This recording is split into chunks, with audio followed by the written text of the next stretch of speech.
இயேசு கற்பத்தை தொடும்போது பிள்ளை பேறு உண்டாகும்.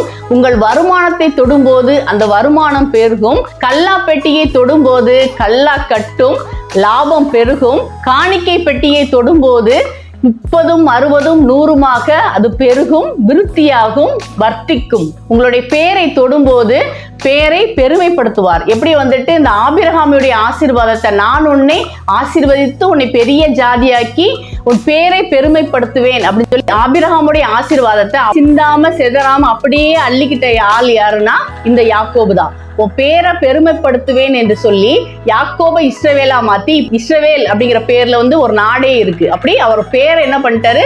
பெருமைப்படுத்துவார். உங்கள் பேரையும் இயேசு இந்த ஆண்டு தொடுவார். நீங்கள் பிரபலம் ஆவீர்கள். உங்களுடைய பெயர்கள் பெருமைப்படும், உங்களுடைய பெயர்கள் பிரபலமாகும். இயேசு உங்களை தொடும்போது, உங்கள் பெயரை தொடும்போது நீங்கள் செலிபிரிட்டி ஆவீர்கள். ஆமென். இப்படி இயேசு உங்களுடைய ஊழியங்களை தொடட்டும், உங்களுடைய சபையை தொடட்டும், உங்களுடைய குடும்பத்தை தொடட்டும், உங்களுடைய நிலங்கள், உங்களுடைய வாகனங்கள், உங்களுடைய சம்பத்துக்கள், உங்களுடைய ஐஸ்வர்யங்கள், உங்களுடைய பணங்கள், உங்களுடைய வருமானங்கள், கணவன் மனைவி உறவுகள் எல்லாத்தையும் இயேசு இந்த ஆண்டு தொடுவாராக.